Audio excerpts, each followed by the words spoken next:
hvor har jeg glædet mig til det her. Og det har det sidste aften. Nu har jeg lavet det 7 gange i træk. Og jeg har simpelthen, hver evig eneste aften, der er jeg nervøs, og jeg er spændt op til lige at tisse af 30 gange. Og noget af det, jeg har glædet mig allermest til ved at lave det her soloshow, det er at møde jer. Fordi at det er første gang, jeg sætter et show i salg, hvor det kun er mig, der er på plakaten. Så jeg kan jo regne ud, I er kommet for at se mig.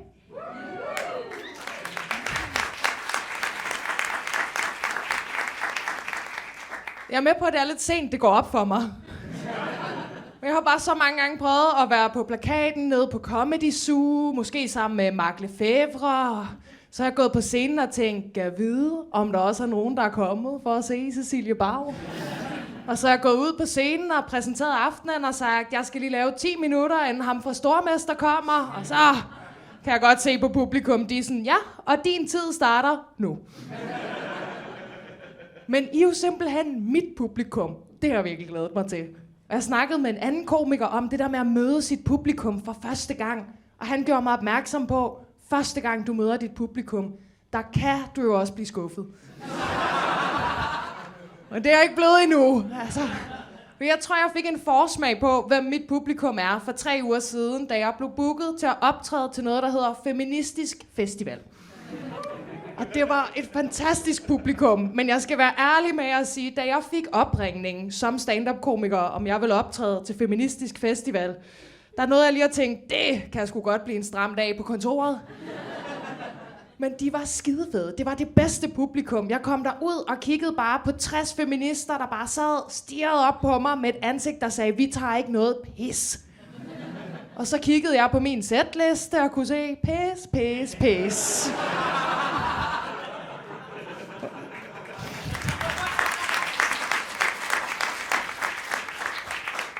Men det gav mig et indtryk af, at mit publikum, det er fandme sådan nogle seje, sådan lidt halvaktivistiske typer, der kraftedeme mener noget om noget og står ved det, mand. Ja! Det er det mest danske svar, jeg overhovedet kunne være kommet med. Jeg sagde ikke engang, hvilke meninger, bare, I har meninger. Det ved jeg sgu ikke lige. Sådan klokken 8 på en lørdag, der troede jeg bare lige, jeg havde fri. Altså. Jeg synes, det er fantastisk. Jeg er selv sådan en gammel elevrådstype. Altså, jeg tror, jeg blev taget med kejsersnit og meldte mig ind i elevrådet lige med det samme derefter. Så hvis der er nogen sådan lidt elevrådsagtige typer herinde, så kan jeg sige, at det her show, det handler i grove træk om et år, hvor jeg stort set ikke bollede. Så hvis I går meget op i politik, så er det nok lige noget for jer. Og det skal heller ikke være nogen hemmelighed. Det her, det er et sådan okay queer show. Jeg er meget queer. Det skilter jeg åbent med. Det er derfor, jeg ser sådan her ud.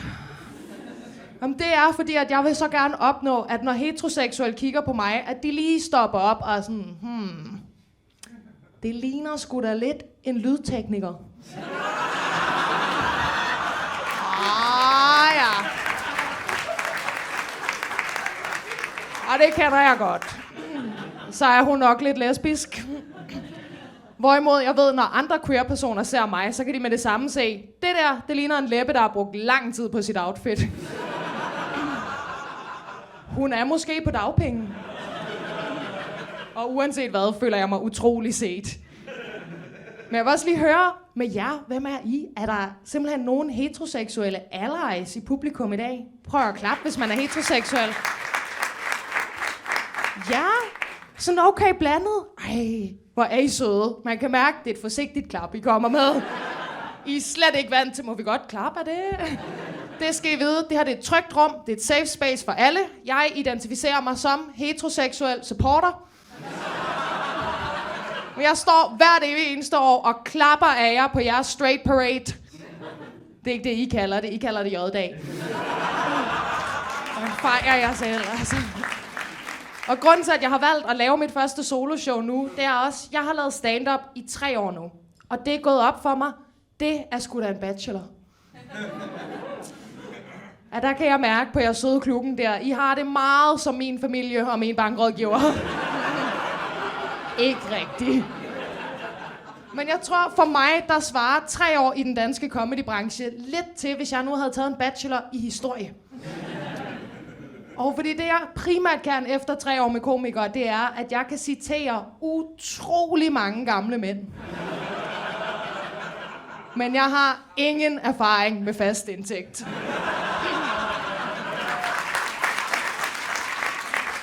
Jeg falder også fuldstændig i spænd med sådan nogle historienørder. Altså hvis jeg møder historiestuderende, der gerne står over en bar og sådan lidt nørder over verdens tragedier, og hvorfor de faktisk var meget fede, jeg falder lige i. Kommer bare over til dem og sådan, ja. Det han gjorde var forfærdeligt. Men hvis det ikke var for ham, så havde vi bare aldrig fået opbygget tæt på sandheden. Havde det været ærgerligt. Jeg er simpelthen også så glad for, at der er kommet så mange mennesker. Altså, fordi jeg er jo godt med på, at der er mange niveauer af kendte komikere. Men jeg kan sige til jer, i aften, der er det ikke mig, der sætter begrænsning på, hvor mange vi er herinde. Det er brandmyndighederne. Kæmpe sejr.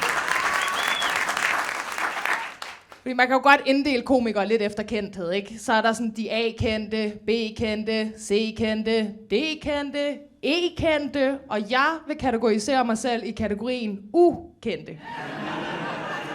Men jeg arbejder hårdt på det. Fordi jeg kan bare mærke, når jeg ligger mig til at sove om aftenen, så kan jeg vurdere helt ned i maven, at jeg tror, jeg vil være skidegod til at være kendt. Om det vil slet ikke genere mig. Altså, nogle gange så hører jeg de komikere, der er kendte nu, de kan godt finde på sådan at brokke sig lidt over det. At det faktisk godt kan være lidt hårdt med al den opmærksomhed. Hvis ikke man er forberedt på det. Og det ved jeg, det kommer ikke til at ske for mig. Nej, fordi det jeg er begyndt at gøre, det er, at jeg er begyndt at forberede mig på at være kendt. Nu.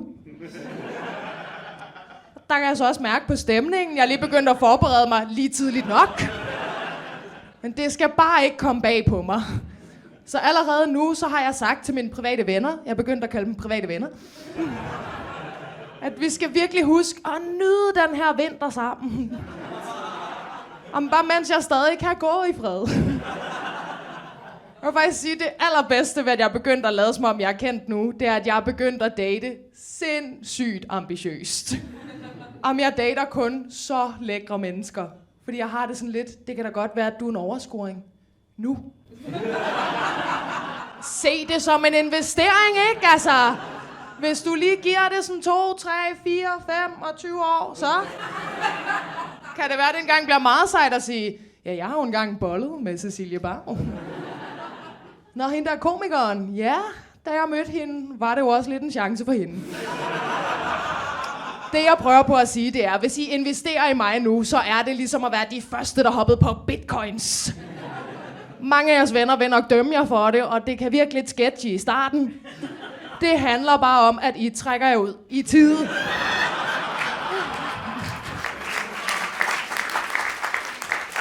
Og hvem kan så ansøge? Glad for, I spørger. Jeg kan sige om mig selv, jeg er 27 år gammel, og så er jeg biseksuel, fordi jeg bor i København. Det virker meget som en ting, I gør herovre. Og det er kommet sådan lidt bag på mig, fordi jeg er ikke herfra. Jeg er vokset op i trygge, rare Odense. Og dengang jeg var 14 år gammel, der kiggede jeg mig lige omkring og vurderede. Okay, så er jeg i hvert fald kun til kvinder. Så flytter jeg. Og i det sekund flyttebilen, den triller ud af kommunen, der kan jeg bare godt se, Gud, nej. Jeg er jo lesbisk, men kun i Odense.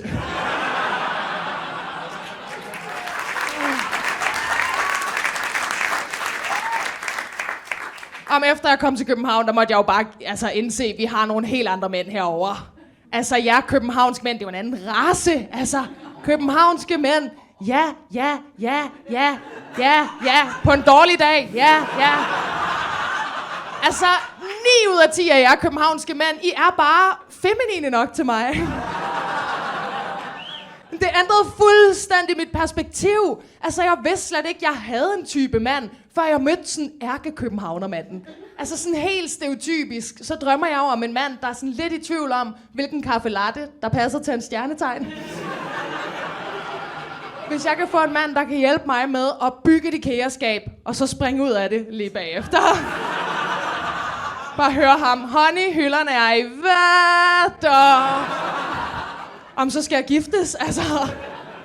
Og det har bare fået mig til at indse noget nyt om seksualitet. Fordi jeg troede jo, at seksualitet, det var sådan noget, der lå på et spektrum. Ej, nu ved jeg. Seksualitet, Det er en lokation. Det er det, jeg altid har sagt. Beliggenhed, beliggenhed, beliggenhed. Og nu fungerer min seksualitet som sådan en helt automatisk brobis. Jeg tænker slet ikke over det. Men hvis jeg er tilbage på Fyn, lesbisk igen. Hvis vi tager Lillebæltsbroen med, er seksuel lige med det samme. Jeg ikke nyde noget af. Så skete der kraftedeme med det i mit liv for 2 år siden. Der begyndte jeg at date en københavnsk mand. Og jeg begyndte at date den bedste udgave af en københavnsk mand. Jeg fandt mig en snedkermand. Om det er det bedste, jeg kunne forestille mig. Altså, en snedker, det er jo en mand, der har sagt, jeg vil gerne lave noget med mine hænder. Men kun i tørvejr. Om vidunderligt, altså. At være sammen med ham, det var nærmest som at være lesbisk igen. Okay, den oplevelse står jeg alene med, kan jeg godt mærke. Men jeg tror bare, ham jeg datede, han var meget sådan kvindelig i det. På den måde, at han var sindssygt god til at snakke om sine følelser. Og så tjente han næsten ikke noget. På den måde havde vi faktisk virkelig romantisk ligeløn i vores forhold. 0 kroner til hver. Virkelig sikkert. Og jeg har valgt at kalde det her show for når du mest venter det. Og det har jeg valgt at gøre, fordi jeg er sådan en type, der en gang imellem godt kan få lidt katastrofetanker. Jeg ved ikke, om I kender det her med at sådan tænke ting alt for langt til ende. Og det er ikke en eller anden diagnose, som jeg har givet mig selv af at sidde og scrolle på TikTok. Det er faktisk noget, jeg er blevet fortalt af ChatGPT. Men fra det sekund, jeg blev kærester med den her snedkermand, der begyndte min hjerne bare at fortælle mig, han går fra dig, han går fra dig, han går fra dig, han går fra dig, han går fra dig. Sindssygt irriterende. Og da vi så havde været sammen i omkring 3 uger, så gjorde han det også. Jamen, så var det jo godt, jeg var forberedt, kan man sige. Jamen, det gjorde faktisk, at jeg kunne håndtere det ret modent, hvis jeg selv skal sige det. Da han ligesom kom til mig og sagde, Cecilie, jeg tror, jeg er nødt til at gå fra dig. Kunne jeg svare, spurgt? Jamen, hvis du lige gider lade være med at mansplaine noget, jeg godt vidste i forvejen. Kunne det være rigtig lækkert. Jamen, der prepper jeg jo til følelser, som jeg andre prepper til atomkrig. Som jeg plejer at sige, der findes ikke dårlige følelser, kun for få sæsoner af Grey's Anatomy. Men heldigvis så er det ikke kun dårlige ting, min hjerne ligesom spinder fuldstændig ud af kontrol. Det kan også være vanvittigt gode ting. Altså for eksempel den her Op-festival, ikke? Der er der jo en pris for bedste debutshow. Jamen, det er jo ikke sådan, fordi jeg står her og siger, at jeg regner med, at jeg vinder den pris. Men nu er jeg nomineret.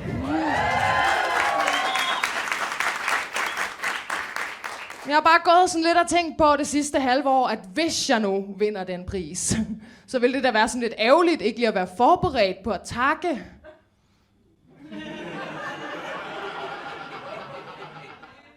Så vil jeg gerne takke min mor, fordi hun er grunden til, at jeg står på scenen. Så vil jeg gerne takke mine venner, mine private venner, for at de altid accepterer, når jeg aflyser deres fødselsdag på dagen, fordi jeg skal ned og optræde 7 minutter på Den Glade Gris. Foran 4 turister, der ikke kan dansk. Og så vil jeg gerne takke Nina Rask.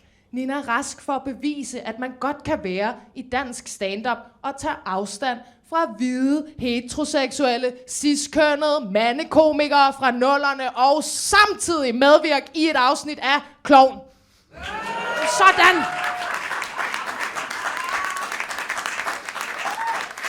Jamen, det er sgu da imponerende, altså. Jamen, som jeg altid har sagt, if you can't beat them, tag et honorar fra dem. Og det er bare fordi, at jeg står her og er misundelig på Nina Rask og deres succes. Ja. Hvorfor er det lige, vi som samfund er blevet enige om, at Nina Rask er det nye lesbiske comedy-ikon? Altså, er det bare fordi, de er sindssygt talentfulde og har været på talentholdet og producerer sketches, der snakker for en hel generation og går til premiere hver anden dag, når nu jeg håndhæver den meget mere lesbiske tradition om at blive derhjemme?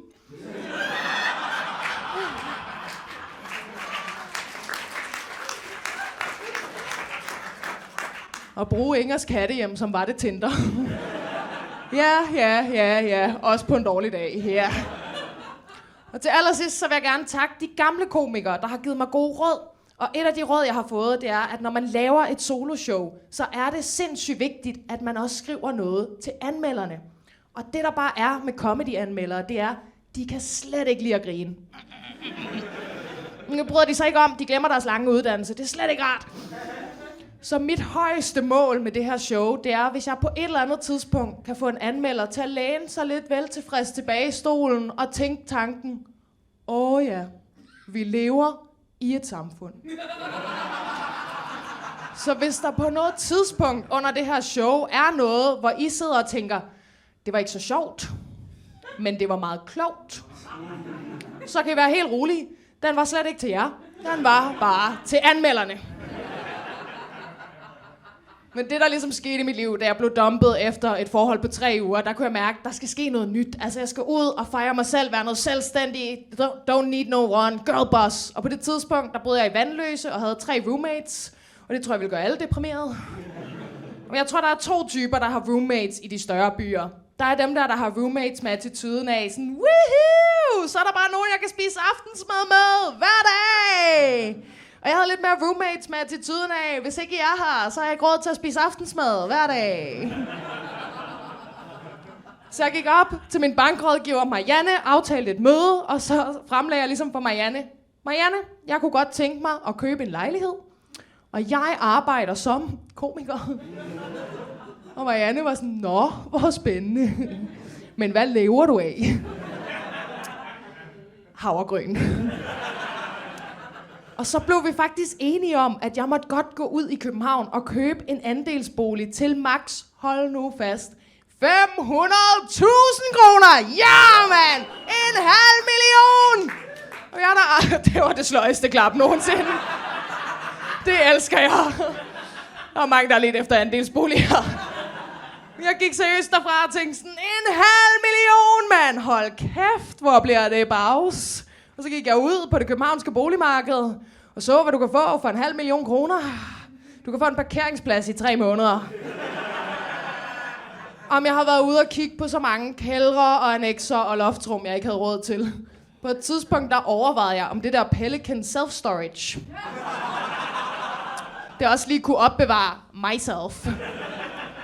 Men heldigvis så ender jeg ude på Amager, en dejlig lejlighed, jeg har købt. Den er 26 kvadratmeter uden bad. Heldigvis så er der skråvægge over det hele. Så den føles som 22 kvadratmeter. Men jeg er meget, meget glad for min lejlighed, og det er jeg særligt, fordi hende, der solgte mig lejligheden, hun forklarede mig, at den her lejlighed, den har en spændende historie. Som jo er noget, man siger, når man godt ved, man er ved at sælge noget lort. Hun fortæller mig så, at ejeren før hende i 80'erne, han brugte den her lejlighed som bøssebordel. Jeg er sådan, nå, det har du ikke lige skrevet i salgsopstillingen. Nej, jeg skrev patina, det er ikke det samme, kan jeg mærke. Jeg er også bare virkelig glad for at finde noget, jeg havde råd til, så jeg ringer til Marianne i banken og siger, Marianne, jeg står og kigger på et tidligere bøssebordel. Må jeg købe det? Og Marianne er overraskende positiv og sådan, ej, det lyder da spændende. Så er der både nogen, der tjener penge.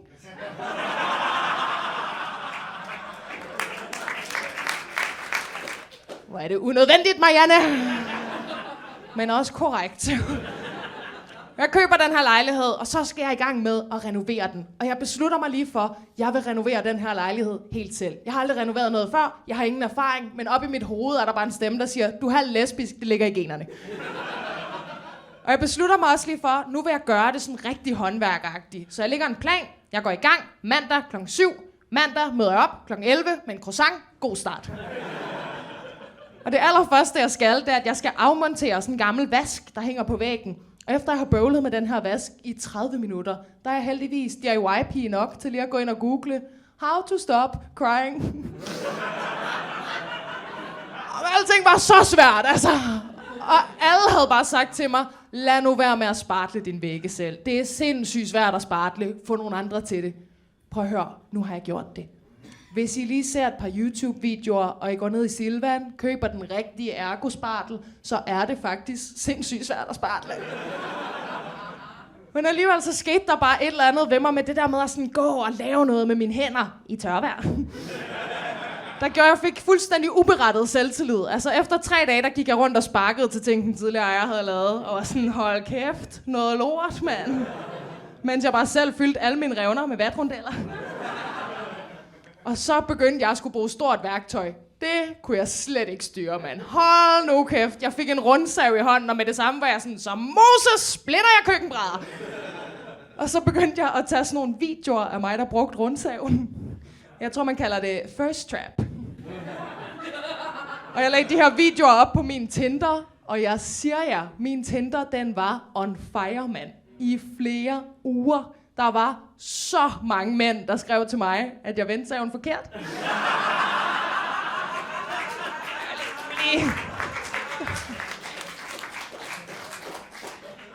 Der var også kvinder, der skrev, og en af kvinderne skrev jeg tilbage til, og var sådan, du er da meget cute, altså, du skulle fandme ikke gå mange gange rundt om min seng. Og hun svarede tilbage, det kan jeg heller ikke, den står bag en skråvæg.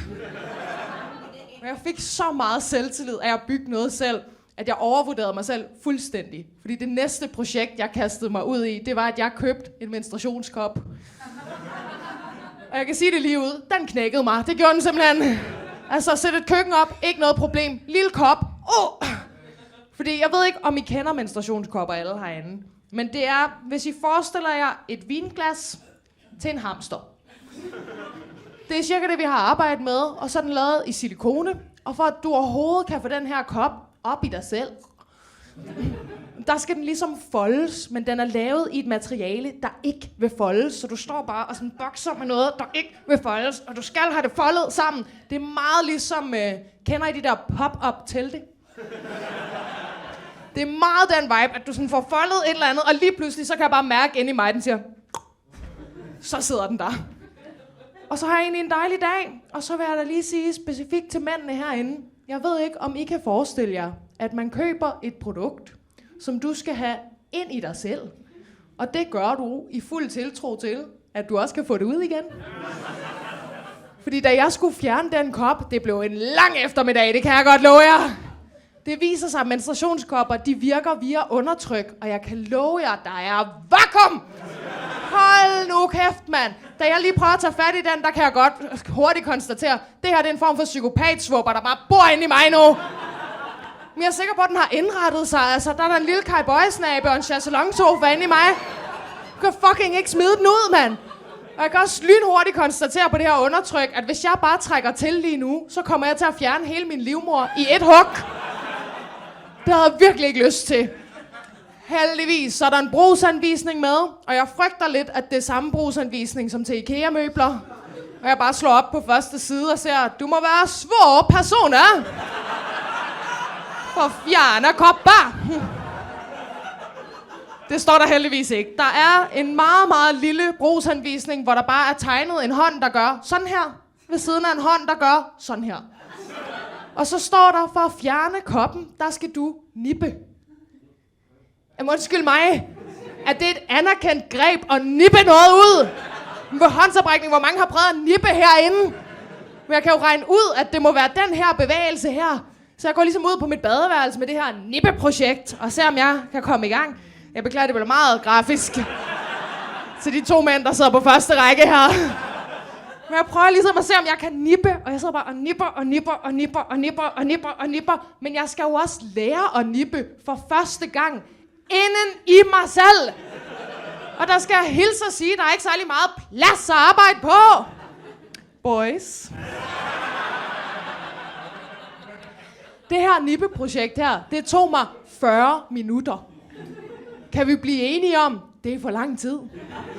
Til sammenligning, jeg har været foran jer her i cirka 20 minutter nu. Ja, det kan I jo så gange med 2 gange nippe, nippe, nippe, nippe, nippe, nippe, nippe. Jeg sidder seriøst og nipper så længe, at på et tidspunkt, der er jeg bare kommet 2 gange.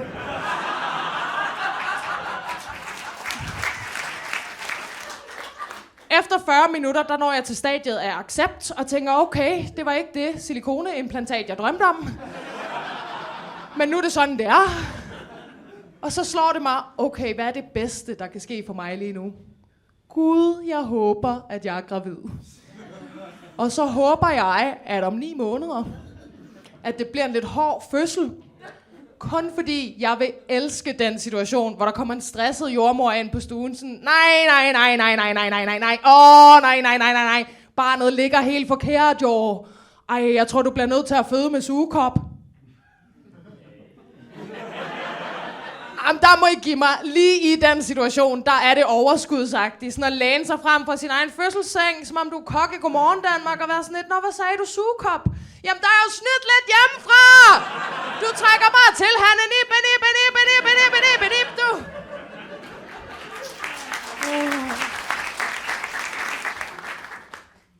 På en eller anden måde, så ville jeg også synes, det var vildt cute, sådan at sidde der med sin nyfødte, med en lille sød hat på. Og hvis det er op til jul, så skal hun hedde Tinka. Det kan ikke være anderledes.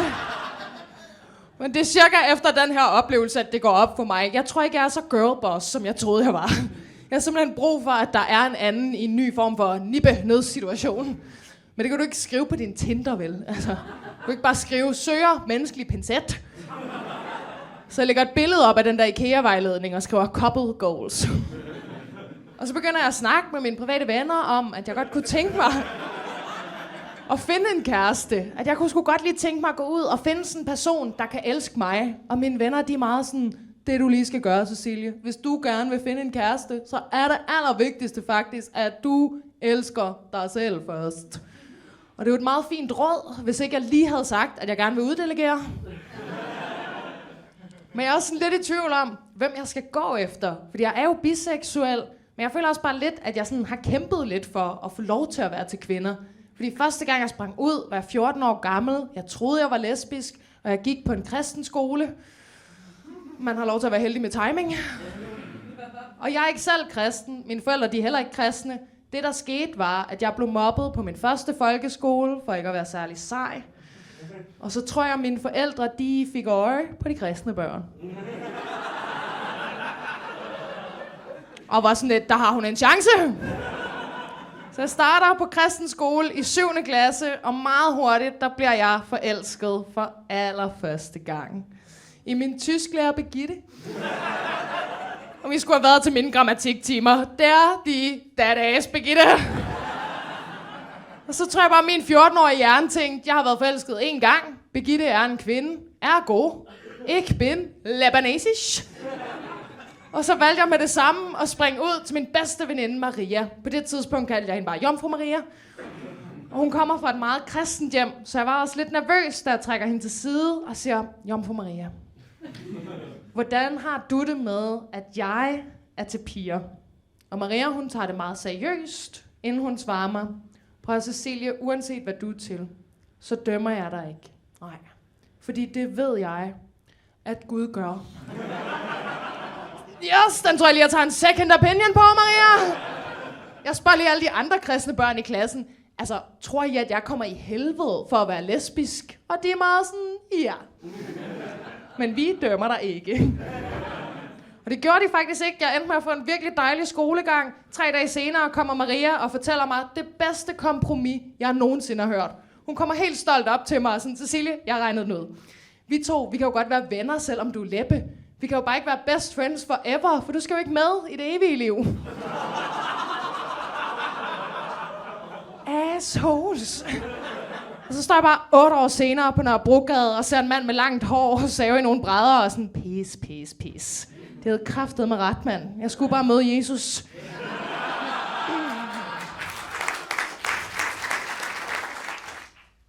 Men jeg må også være helt ærlig med jer. Det er ikke altid, jeg er biseksuel. Altså nogle gange, hvis jeg for eksempel er i byen sidst på måneden, så er det ikke altid, jeg har råd til at være til kvinder. Om sidst på måneden kan jeg godt lige svinge mig op til sådan en, ej, hvad sagde du, Romeriet? Ej, hvor spændende. Og min yndlingsting sidst på måneden, det er faktisk, hvis jeg kan finde en mand, der er taget i byen i blå skjorte, jeg ryger lige derhen. Så kan jeg være sikker på at gå op til ham, og med det samme få et lille foredrag om det, du skal gøre med dine penge i forhold til aktier og investeringer. Og i øvrigt, vil du have en gin tonic? Jeg elsker det. Så kan jeg stå der med min drink og være sådan, ja. Så god er du heller ikke til at investere. Ej, der er 0 afkast på den her, kan jeg sige dig.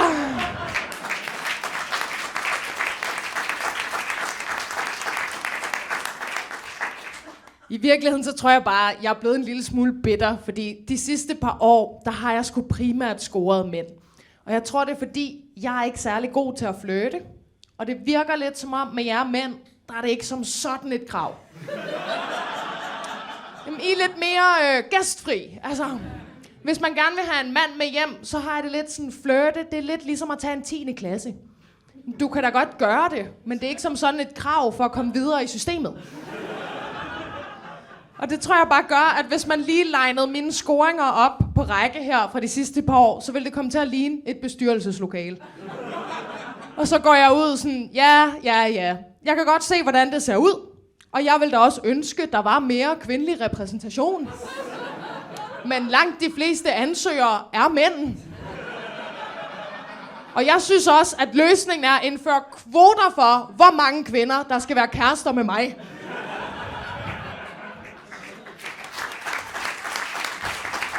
Men det har bare virket nemmere for mig at score mænd. Altså det, jeg plejer at gøre, hvis jeg gerne vil have en mand med hjem, det er, at jeg stiller mig på et dansegulv, og så begynder jeg gradvist at se mere og mere forvirret ud.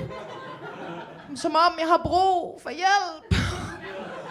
Hver gang jeg flirter med mænd, jeg mister halvdelen af min IQ, hele min rygsøjle. Jeg står bare og flagrer. Indtil der kommer en mand hen, og jeg kan være sådan, ej her. Kan du ikke hjælpe mig med at finde hjem til din lejlighed? Den virker bare hver gang. Men de gange, jeg har prøvet på at score en kvinde, jeg ved ikke, hvad jeg skal gøre. Altså, alt min erfaring siger mig, at vi ender med at sidde på den samme bar i timevis. Fordi vi pludselig er 2, der ikke kan finde hjem. Om vi kommer ingen vegne. Vi står bare. Og det har nogle gange gjort mig sådan lidt bange for, at vide, om jeg kan miste retten til at kalde mig biseksuel. Fordi jeg har sgu ikke lige fået læst op på reglerne. Og hvor ofte er det nu, at jeg skal være sammen med en kvinde, for stadig at være med i klubben. Og der kan jeg se på jer, det er en af de meninger, I ikke har. Jeg ved også godt, det ikke er sådan, det fungerer. Altså, men jeg var bare til Pride-paraden i år, og jeg gik og flagede og hyggede mig. Men det føltes som om, jeg gik og flagede med sådan en fitnesskort, jeg ikke har brugt i årevis. Nej. Men jeg ved jo også godt, hvis du reelt set kunne miste din seksualitet, bare fordi der går lidt lang tid imellem, du er sammen med en kvinde, så tror jeg, mange af jer mænd vil være i panik.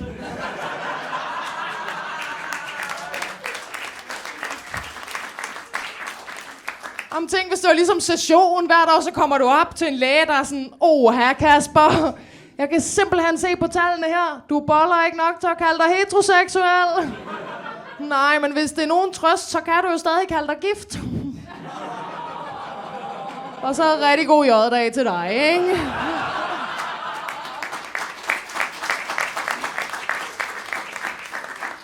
Jeg var bare ligesom nået til et punkt, hvor jeg gerne ville prøve at sådan få en anden type og sådan noget. Og så skete der så det, at jeg fik en meget specifik type, åbenbart. Fordi i løbet af de sidste 2 år, der har jeg datet 4 transmænd. Det er en år. Har vi datet de samme? Om det er en overrepræsentation, kan jeg sige jer. Altså, hvis der nogensinde sidder nogen herude med følelsen af, hvor er de transkønnede overhovedet hjemme i Danmark? Altså et godt bud hjemme med mig. Kører sådan en form for støttegruppe i min seng. Og det er vigtigt for mig lige at sige, at det her det er ikke noget, jeg er gået efter. Men det, der er sket 4 gange, er, at jeg er begyndt at date en person. Mens vi dater, finder personen ud af, at de er en mand. 4 gange! Det er som om 4 gange, der er jeg gået ud i mit liv med sådan en energi af, I don't need no man, yeah, girl boss. Og 4 gange er det sket, nogen har sagt, jo du gør, og jeg tager den. Jeg er da begyndt at blive sådan oprigtig i tvivl, om det er mig, der laver transmænd. Som om mit underliv er sådan en form for konfirmationsritual, altså. Fordi 4 gange er det bare sket. De gik ind i mig som piger, trak sig ud som mænd. Jeg synes, det er fantastisk, at vi har slettet transkønnethed på listen over psykiske sygdomme. Den skulle ikke stå der, og det var godt, den blev slettet. Nu er jeg bare lidt i tvivl, om vi skal indføre transkønnethed på listen over kønssygdomme. Med mig som patient zero. Jeg er med på, at det er en lidt kontroversiel joke, det her.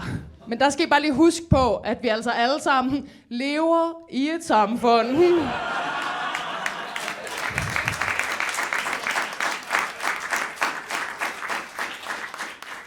For at det her det ikke skulle ske igen. Altså nu vil jeg fandme gerne ud og date nogle kvinder. Så tænker jeg, okay, det jeg må gøre, det er simpelthen, jeg må begynde at frastøde jer mænd. Jamen sådan, så jeg ikke falder i. Altså fordi jeg har det sådan lidt med mænd, som jeg har det med fast food. Det kan godt være, at jeg er på diæt. Men 4:00 om natten, der tager jeg et godt tilbud. Så for at det ikke skulle ske, der gik jeg i gang med den store mandefrastødelsestaktik. Jeg kan godt se på jer herinde. Jeg har slet ikke opdaget, at jeg gør det. Okay. Det første, jeg gjorde for at frastøde jer mænd, det var, at jeg stoppede med at barbere ben. Og der kan jeg fortælle jer alle sammen en lille hemmelighed. Det virkede ikke. Det virkede kraftedme ikke. Det viser sig, langt de fleste af jer mænd vil gerne bolle, selvom man har hår på benene. Jamen, vidste de andre det? Jamen, der må jeg da lige sige, gutter, hvorfor har I ikke sagt noget? Helt ærligt, sådan noget siger man da lige. Jeg har brugt 15 år af mit liv på at stå og skralde mine ben, som om det var gulerødder til de fucking kongelige, mand. Og så har I ikke sagt noget. Altså, hvad jeg ikke har brugt af tid og penge på Venus Glide og gelat mig i røven, mand. Bogstaveligt talt. Hvor er det tarveligt. Altså, jeg tror også godt, jeg kunne måske godt have tænkt mig til det, hvis jeg lige havde givet det en runde mere. For hvis jeg lige overvejer, hvis det nu var jer mænd, der skulle vælge imellem en bjørn og en kvinde. Jamen, så havde jeg jo nok valgt den, der ville bolle først, for helvede.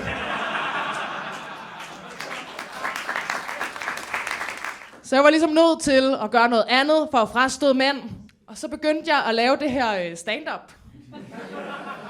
Jamen, det virkede ret godt, skulle jeg hilse at sige. Jeg er med på, det er 2025 og sådan noget. Det er bare stadig mest kvinder, der synes, at komikere er lidt sexede. Okay. Jeg synes også, vi hygger. Jeg skal da ikke kunne udelukke, at der sidder en enkelt mand herinde og sådan, hov, Cecilie. Jeg kan faktisk rigtig godt lide comedy. Og jeg synes, du er virkelig grineren af en kvindelig komiker at være. Jamen altså, hvis der sidder en mand og har det sådan, efter de har set mig optræde. Ej, så må du altså gerne lige følge mig hjem til din søster. Men for ligesom specifikt at tiltrække kvinder, så gjorde jeg også noget, som jeg tror mange teenage-drenge har gjort på et tidspunkt. Jeg gik ind og googlede, hvad vil kvinder have? Og opdagede, at det kvinder vil have lige nu, det er en karabinhage. Jeg var også lidt overrasket.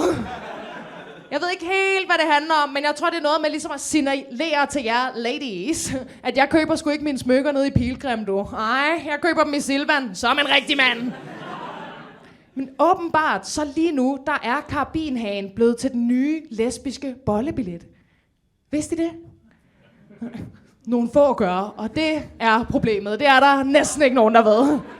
Jeg har heller ikke helt regnet ud, hvordan den virker, men jeg tror, det er noget med, at jeg ligesom ser en anden kvinde med en karabinhage, og så kan jeg ligesom gå op til hende og hægte mig på. Og så bare håbe på, at hun vil trække mig hjem som sådan en bil, der går i tomgang.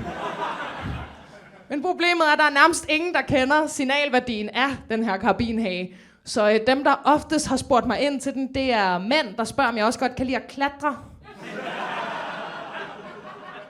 Sidste gang det skete, så var jeg sådan, okay, jeg prøver lige at være lidt smooth, og fortæller ham sådan, ja, altså jeg kan jo bedst lige at bestige Venusbjerget. Den fangede han overhovedet ikke. Og han gik bare videre og var sådan, nå, det har også hørt, skulle være ret svært faktisk. Er det en kategori 4, eller hvordan med det? Men jeg kom heldigvis på mange dates det her år. Altså jeg swipede bare ja til alt på Tinder. Ingen dårlige dage, whatsoever. Ja. Og så på et tidspunkt, der var der en uge, hvor jeg var på 3 forskellige første dates med 3 forskellige kvinder. Og det var på den samme bar alle sammen. Og det ender med at være den samme bartender, der er der hver gang. Og bartenderen var en mand med næsering. Og det er kun relevant, fordi da jeg er der 3. gang med en ny kvinde, der kigger han på mig sådan her. Hvor er det bare dejligt at se, du har så mange gode veninder. Er I klar over, hvor dårlig man skal være til at flirte, for at en københavnsk mand med næsering kigger på det her sammen med en anden kvinde og vurderer, det kan umuligt være romantisk, det der. Ej, der er ingen kemi whatsoever. Og de må nærmest være søstre. Og der er der tredje gang med en ny kvinde, og daten ikke virker, der har jeg det sådan et, okay, fuck principper. Altså, bartenderen, han er sgu også meget cute. Jamen, jeg går op til ham og sådan lidt, altså, næsering, det er jo bare ansigtets karabinhage. Så jeg spørger ham, altså, er du single eller hvad? Og han svarer mig, ja, men jeg er kun til mænd. Nå, så skulle du næsten møde 4 af mine ekskærester. Det vil lige være noget for dig. Men jeg har også tænkt sådan, jeg ved om det er måden, jeg dater på. Altså, så næste date, jeg skal på, der arrangerer jeg, at vi skal ud og spille minigolf. Fordi jeg tænker, minigolf, det er sådan en skidegod baggrundsaktivitet, mens vi lærer hinanden at kende. Og der kan jeg så sige, der har jeg kraftigt undervurderet minigolf. Fordi hold kæft, det er sjovt at spille minigolf. Jamen, det er meget sjovere, end at lære et fremmed mennesker at kende. Og jeg er konkurrencemindet, ikke? Så da jeg ser min date, hun møder op i en stram kjole og stiletter, der er jeg sådan, okay, jeg har gode vennerchancer. Og hun prøver rent faktisk at gå rundt og sådan, det kan jo være, at du bliver lidt heldig senere. Og jeg er bare sådan, ja, jeg fik hole in one ned på vindmøllen! På et tidspunkt er jeg i et kæmpe dilemma, fordi hun spørger mig, Cecilie, vil du ikke lige notere mig for 3 slag på den her bane? Og jeg er sådan, du er meget lækker. Men det var 4 slag. Daten den slutter, og hun kigger på mig og siger, Cecilie, hele aftenen, ikke? Der har jeg simpelthen bare tænkt på, at jeg gerne vil kysse dig. Og jeg er sådan, nå. Så det er jo derfor, du har tabt, mand. Keep your head in the game. Jeg tror, jeg har regnet ud, hvad det er, jeg gør forkert på dates. Udover at være for konkurrencemindet, så en ting, jeg altid kommer til at gøre på dates, det er, at jeg kommer til at overshare helt vildt meget, alt for hurtigt. Altså, fordi det, der som regel sker, når jeg er på date med et høfligt menneske, er, at inden for de første 5 minutter, der spørger de gerne mig, nå, comedy, ej, hvor spændende, hvordan kom du i gang med det? Og den historie har jeg kun lært at fortælle på en måde. Jeg vil også gerne fortælle den til jer. Det, der skete, det var, at jeg flyttede til København for at studere antropologi. Kender vi antropologi? Ja. Det er ikke det med stjernetegn, det er det med 12-talspiger. Antropologi er et højrøget studie, det er det. Det er sådan et studie, der kræver et snit på 11 eller sådan noget at komme ind. Så altså alle os, der gik der, hold kæft, vi levede i et samfund, mand. Det var da helt vildt. Og vi gik bare rundt, og sådan, antropologi er studiet af kultur. Og i gamle dage, der var antropologer sådan nogen, der tog en båd, og så rejste de over til USA, og så kaldte de det Indien, fordi det var en mand, der ikke ville spørge om vej. Hvor i dag, der er antropologi, vi er moderne opdagelsesrejsende. Altså, vi var som Indiana Jones med muleposer og diskursanalyser. Og mit studie bestod af cirka 100 hvide 12-talspiger og 3 mænd med neglelak. Det var lige noget for mig. Beliggenhed. Det siges, at i enhver bazar, der findes der altid 2-3 antropologistuderende, fordi krydderihylden er et fantastisk coverbillede til et bachelorprojekt. Vi gik bare alle sammen der og ville så gerne redde verden fra den diskrimination, vi aldrig selv havde oplevet.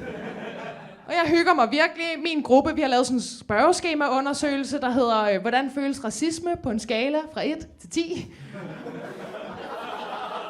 Jeg er med på, at det kan lyde en kende naivt. Men hvis nogen svarede 10, så stod der altså også 3 mænd med neglelak klar til at give en støttekoncert. Med megahittet, må vi bruge dit traume som bilag. Jeg har gået på den her uddannelse i 2 måneder, da en aften, der ringer min mors veninde til mig og siger, Cecilie, jeg er nødt til at fortælle dig, din mor er ikke deprimeret længere. Nej, hun er død.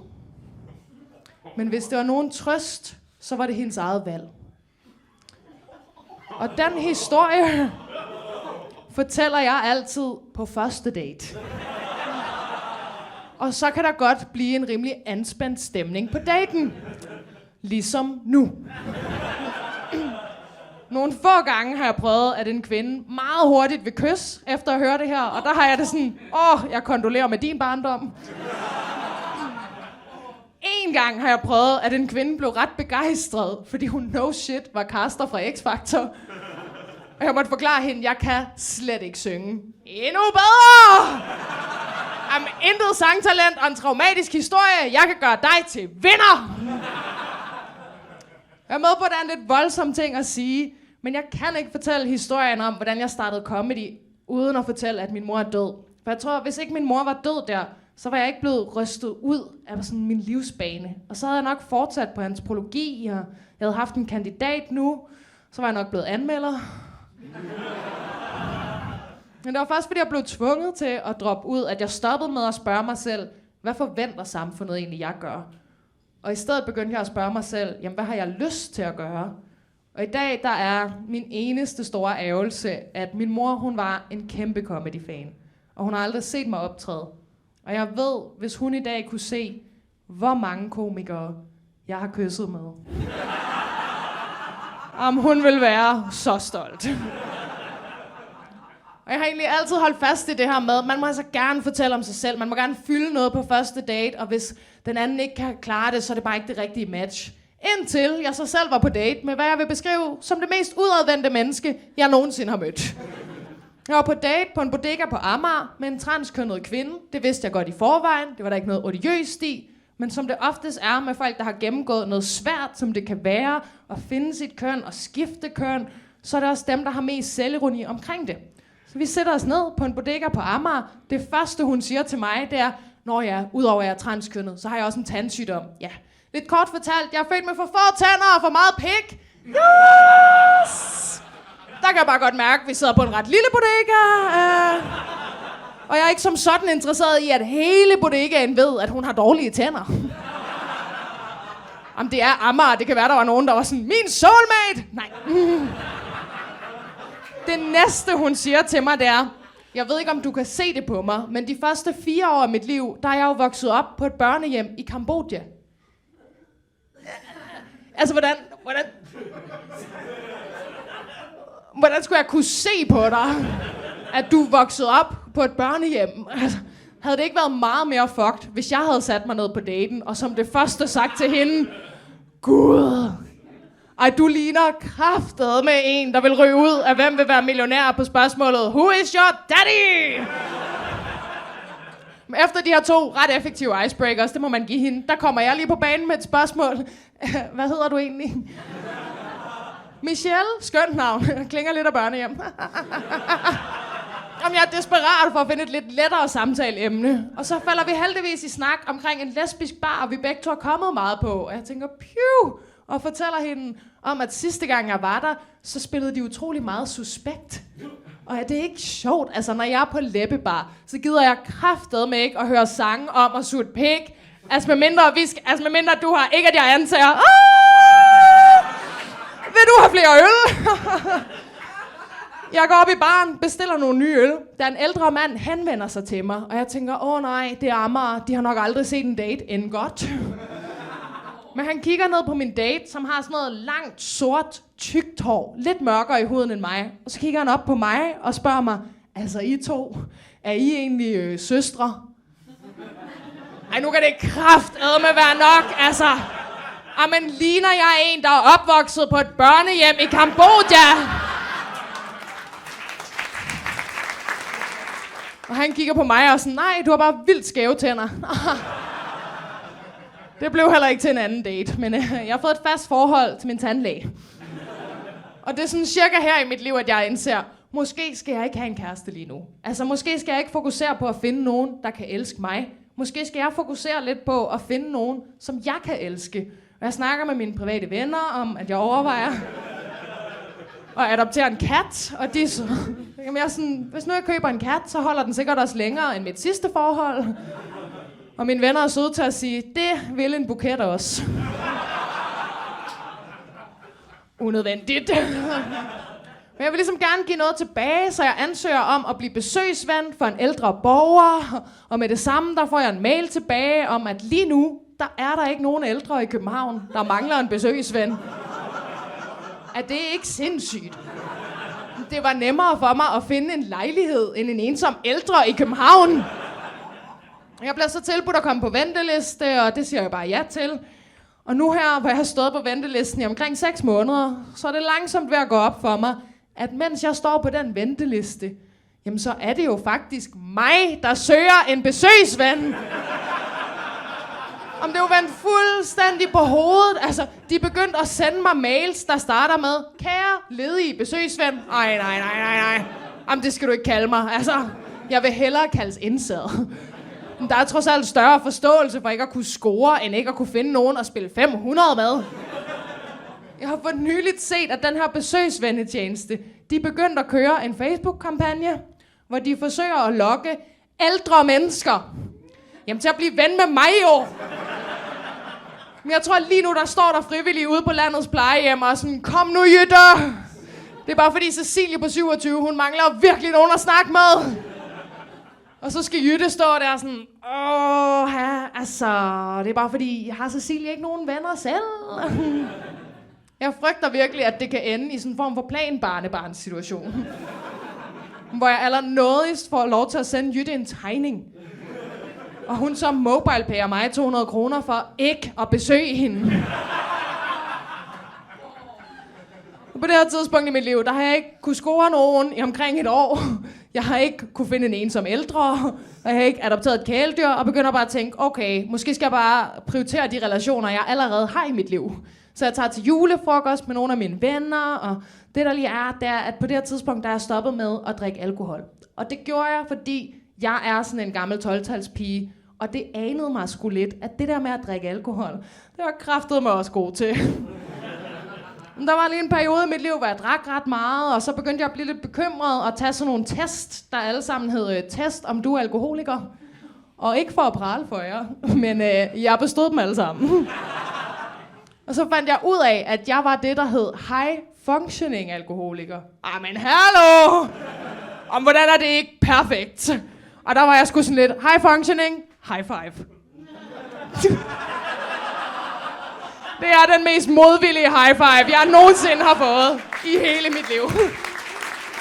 Jamen, der stod nemlig også på siden, at du skulle faktisk kun gøre noget ved dit alkoholforbrug, hvis det var et problem i din hverdag. Og der var sådan en, alkohol er sgu ikke noget problem. Nej, det er nærmere en løsning. Om jeg kunne godt lide lige at drikke et glas vin eller en flaske, hvis jeg nu havde haft en hård arbejdsdag. Og jeg havde bare ret tit en hård arbejdsdag, fordi jeg havde tømmermænd fra dagen før. Jeg vil faktisk sige, at mit største problem med alkohol, det var, at mine venner kunne finde på at sige ting som, i aften, der bliver det bare til en enkelt øl for mig, fordi ellers så kan jeg ikke komme op og passe mit arbejde, og bla bla bla bla bla. Og jeg er sådan lidt, fuck, hvor er du low functioning? Og hvordan er du overhovedet kommet igennem medicinstudiet? Men jeg stoppede med at drikke alkohol, og det er noget af det bedste, jeg har gjort. Men det har gjort det lidt sværere for mig at score. Og jeg er så til julefrokost med mine venner, og vil gerne være inkluderet. Så på det her tidspunkt, der har jeg drukket sådan noget 5 alkoholfri øl eller sådan noget. Så jeg har det sådan, wow, jeg kan ikke mærke noget. Mine venner, de drikker snaps, så jeg har taget ingefærshot med. En af dem spørger, om det er, fordi jeg bare savner følelsen af at have noget ubehageligt nede i halsen. Og jeg er sådan, nej, jeg er kommet mig over ham. Det er mit yndlingsgrin, det skal I vide. Og nu har jeg lukket jer ind som woke-komiker i 50 stive minutter. Ja. Inkluderende lige pludselig, så er det du for Holm Show. Sådan! Om vi tager i byen, ikke? Champen her, hun skal have noget mere at drikke. Spørg, kunne du være sammen med hende derovre? Jeg siger, det kan jeg kraftedeme godt, så skal jeg lige have 8 ingefær shots mere. Dak. Jeg hygger mig så meget med det her. Og den aften i byen, der møder jeg en person, som jeg har valgt at kalde for soft launch. Og hvis man følger mig på Instagram, så vil man vide, at jeg har set ret meget til den her person nu. Men den aften, der tager vi hjem til hende, og hun viser mig, at hun bor ved Søerne i København. Og jeg er sådan lidt, okay, det kan godt være, jeg er ædru, men på den her beliggenhed, der er jeg seksuel. Og så begynder vi at date, og vi skulle lige sådan finde hinanden, fordi der er lidt forskel på os. Hun er 7 år ældre end mig, og arbejder i Finansministeriet, og jeg laver det her. Så min bankrådgiver var meget sådan, hende skal du holde fast i. Jeg har egentlig ikke tænkt så meget over aldersforskellen, men der er der lige lidt. Altså på første date, der spørger hun mig, hvilken pensionsordning jeg har. Og jeg spørger hende, om hun har nogle diagnoser. Hun fortæller mig lidt om, hvilke vitaminer, der er gode for ledbåndene, når du fylder 30. Og jeg lærer hende, hvordan man laver et hjerte med 2 fingre. Og i vores hverdag, der tænker jeg nærmest ikke på den her aldersforskel. Men det er som om soft launch, hun kommer i tanke om det hver uge. Hver uge kommer hun ind til mig sådan, nej. Det er lige gået op for mig. Dengang jeg var 19 år, der var du kun 12. Nej. Havde det ikke været sygt klamt, hvis vi var begyndt at date dengang? Og hver gang er jeg sådan, jo, det havde det. Men nu var det jo ikke det, vi gjorde. På den anden side, hvis vi var begyndt at date dengang jeg var 12, og du var 19, lad os være ærlige, du havde ikke arbejdet i det ministerium. Ej, du havde nok været lederen af det. Der er også lidt forskel på vores økonomiske formåen. Altså blandt andet, fordi hun arbejder mere end 15 timer om ugen. Men det er som om, hun har heller ikke rigtig vendet sig til at have voksenpenge endnu. Så hver gang hun bruger penge, så forsvarer hun det som om, det er en form for velgørenhed. Om hun køber økologisk og fair trade og støtter lokalt. Og en dag vi er på date, så spørger jeg hende bare direkte, altså det her, er det også en form for velgørenhed for dig? Hun kigger iskoldt på mig og siger, ja, red barnet.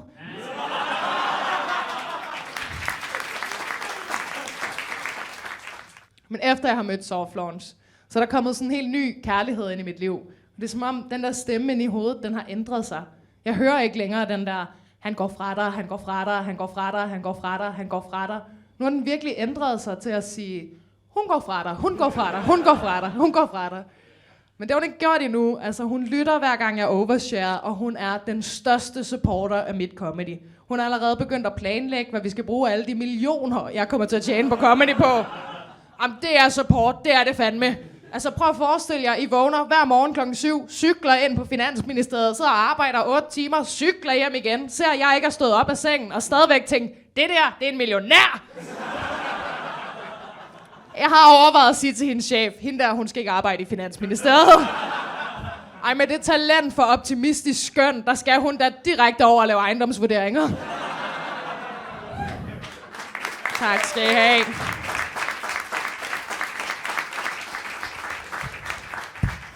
Og efter jeg har brugt et år på at søge efter kærligheden hos mine venner og hos Katte og har fundet en kæreste, så gik det bare op for mig. Det er slet ikke den kærlighed, jeg egentlig har manglet. Altså, det er sgu rigtigt nok. Det er fandme simpelt. Altså, hvis jeg virkelig skulle have fundet den kærlighed, der ville gøre mig helt, så kunne jeg jo bare have kigget på jer. Elsk mig!